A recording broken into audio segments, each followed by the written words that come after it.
नमस्कार, आपके साथ मैं रोहित कुमार। आप न्यूज फॉर नेशन पर रुपौली उपचुनाव को लेकर के अब जो है बड़े बड़े दिग्गज रुपौली में कैंप करने वाले हैं और सबसे बड़ा नाम है तेजस्वी यादव का।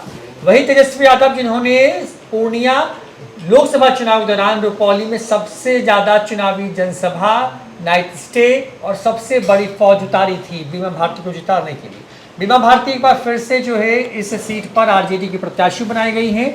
बीमा भारती पहले जदयू की विधायक थी, इस्तीफा देकर के वो लोकसभा का चुनाव लड़ चुकी हैं आरजेडी के टिकट से और वहां पर उनकी जमानत जब्त हो गई थी। पप्पू यादव इस सीट से चुनाव जीत चुके हैं और संसद में जो है शपथ भी लिख करके वहां पे तेवर दिखाते हुए नजर आ रहे हैं, बिहार की बात करते नजर आ रहे हैं।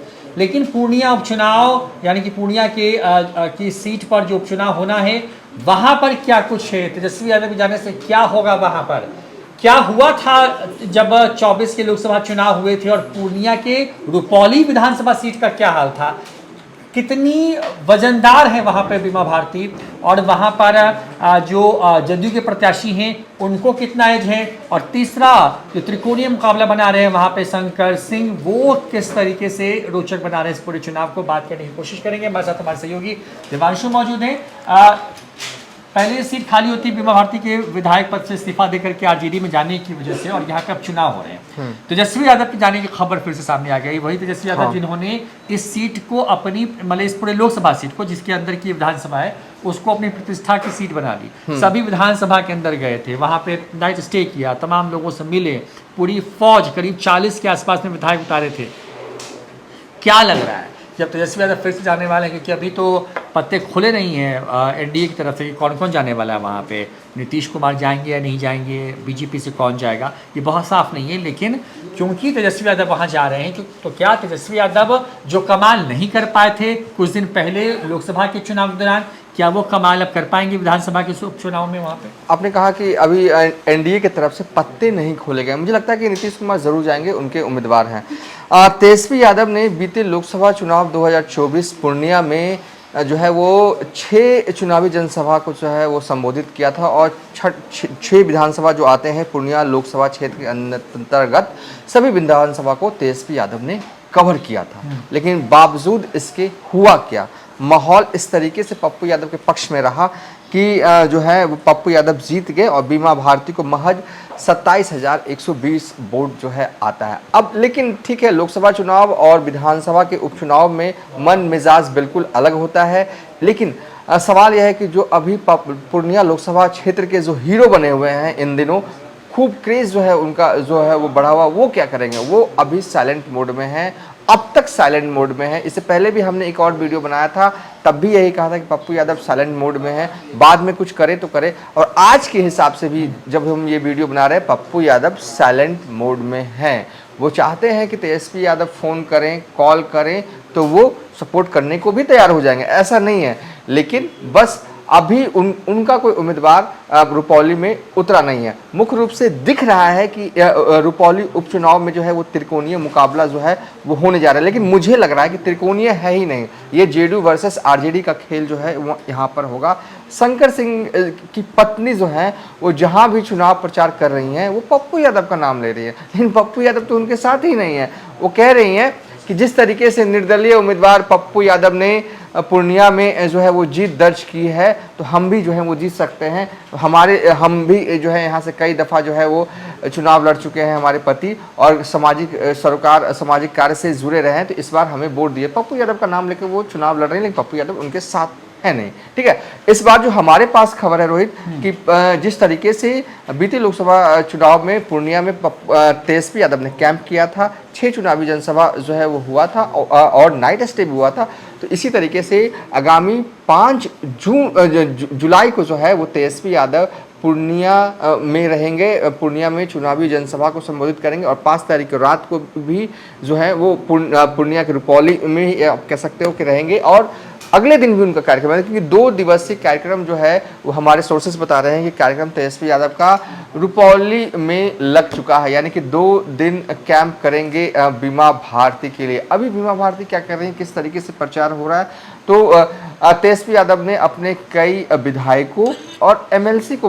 रूप से लगा रखा है। जैसे कि आप देख लीजिए कारी सोहेब बीते हफ्ते ही लैंड कर चुके हैं रुपौली और लगातार सुबह से लेकर रात तक उनका जनसंपर्क अभियान जो है वो जारी है। क्योंकि देखिए रुपौली में मुस्लिम, देखिए ठीक है ये गंगोता बहुल सीट है, गंगोता सबसे ज़्यादा संख्या में है, लेकिन मुस्लिमों को भी रिटर्न करवाना होगा आरजेडी में, खासकर रुपौली में, जो समीकरण पूर्णिया में दिखा लोकसभा में वो दोहराया ना जा सके, इसलिए कारी सोहेब तेजस्वी यादव के सबसे भरोसेमंद सिपाही में से एक हैं और तेजस्वी यादव ने खुद उनको भेजा है और लगातार वो कैंप कर रहे हैं। ये रहा साइड आरजेडी के साइड से।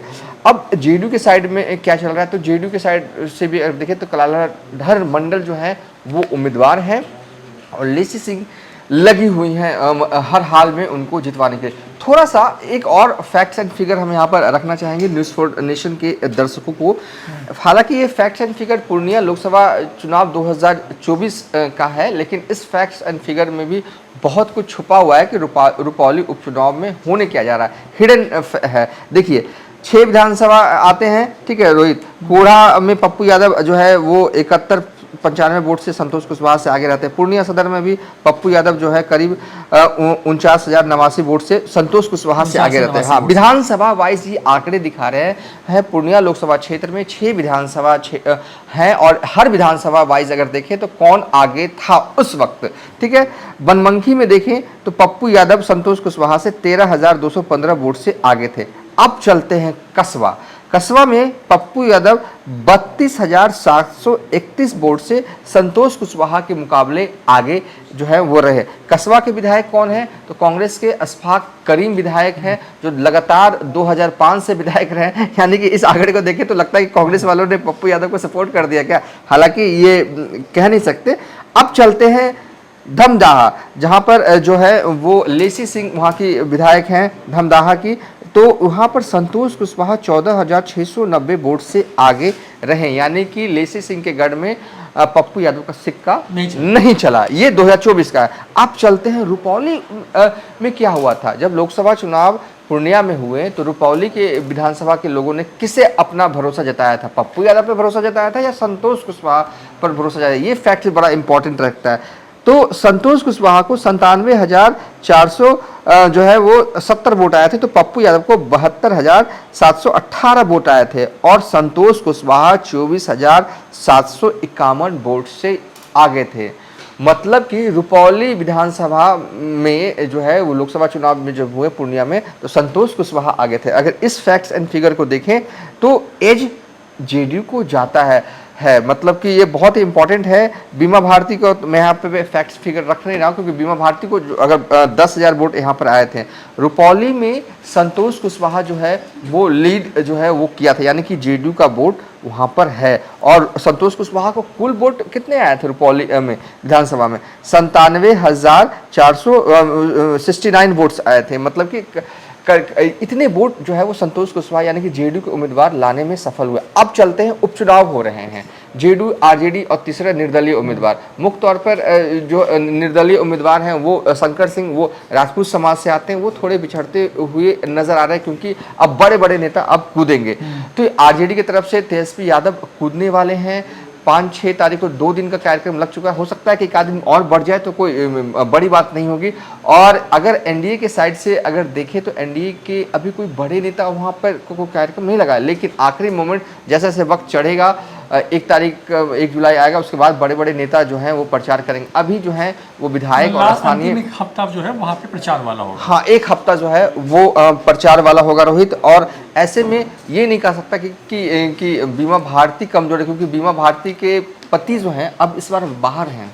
और जब पूर्णिया में चुनाव हो रहा था तो वो अंदर थे और वो तो ऐसा स्थिति आ गया कि मंडल समाज का, गंगोता समाज का वोट भी उनको नहीं मिल पाया। तो हो सकता है कि पति बाहर है तो कुछ इम्पैक्ट हो बीमा भारती को एज हो, लेकिन अगर मैं कहूं तो कांटे की टक्कर होने वाली है और एज अभी भी मुझे लगता है कि जेडीयू के उम्मीदवार के पास है क्योंकि जो फैक्ट्स एंड फिगर जो लोकसभा चुनाव के अंतर्गत जो हमने आपको बताया कि पूर्णिया लोकसभा क्षेत्र में जब चुनाव हुए 2024 के 6 विधानसभा आते हैं और रुपौली विधानसभा में संतोष कुशवाहा को करीब 57,000 वोट आया था, पप्पू यादव को 72,000 वोट आया। जब पप्पू यादव का क्रेज जो है वो चल रहा था पूर्णिया में, और पप्पू यादव को जो भी वोट आया है यहाँ पर 72,418, वो आइए मान के चलिए ज्यादातर वोट वो आरजेडी कोटे वाला ही होगा, ठीक है। ये तो अभी भी मैं कह रहा हूँ कि एज है रोहित। तो देखिए ये है, और लेकिन 20 में एक बार इस वीडियो को खत्म करें उससे पहले 20 विधानसभा चुनाव में क्या हुआ था, तो जो इस बार मुख्य मुकाबले में है यानी कि बीमा भारती, उसके बाद कलाधर मंडल या फिर आपको शंकर सिंह, ये तीनों भी 2020 के चुनाव में चुनाव लड़ते नजर आए थे। बड़ी बात ये थी कि बीमा भारती चुनाव जीत गई थी करीब 19,330 वोट से। लोकसभा चुनाव में इस विधानसभा में यानी रुपौली विधानसभा में जितने वोट कास्ट हुए, जिसमें संतोष कुशवाहा को एज था, वहाँ पर पप्पू यादव 2 नंबर पर थे और बीमा भारती 3 नंबर पे थी। उस विधानसभा में भी उतने ही वोट पड़े थे लगभग जितने कि 2020 के विधानसभा चुनाव में पड़े थे। यहाँ पर कलाधर मंडल उस वक्त जो है इंडिपेंडेंट चुनाव लड़ रहे थे, अभी जदयू से चुनाव लड़ रहे हैं इस बार। शंकर सिंह को चिराग पासवान ने, क्योंकि चिराग पासवान की एक तरीके से कहें कि उस 2020 के विधानसभा चुनाव में जो उनका फार्मूला था कि जहाँ जहाँ जदयू के प्रत्याशी मैदान में है वहाँ पर उनके खिलाफ एक प्रत्याशी उन्होंने दिए थे और इसका नुकसान हुआ था। तो जो है शंकर सिंह चुनाव लड़ते हैं और 44,994 वोट लेकर के आते हैं और नंबर 2 पे रहते हैं। और यहाँ पर भाकपा जो है उसके विकास चंद्र मंडल होते हैं, वो नंबर 3 पर रहते हैं 41,963 वोट से। और बीमा भारती क्योंकि जो गंगोता समाज से आती हैं उनको यहाँ पे 64,324 वोट आए थे। और कुछ यही स्थिति इस बार भी जब चुनाव हुए तो बीमा भारती को छोड़ दें तो बाकी जदयू ने अपनी स्थिति को बरकरार रखा, क्योंकि जदयू के वोट और शंकर सिंह का वोट जो है एड ऑन होकर एक तरीके से कहें कि लोकसभा चुनाव में मिले। लेकिन शंकर सिंह इस बार पार्टी छोड़ के अकेले मैदान में है, तो वहाँ पर क्या निर्दलीय कोई खेल कर देगा या फिर तेजस्वी यादव जाने की वजह से बीमा भारती की जो शाख गई है उस पूरे इलाके में उसकी वो वापसी कर पाएगी। इन तमाम चीज़ों के नजर बनी रहेगी। देखते ही न्यूज़ फॉर नेशन। नमस्कार।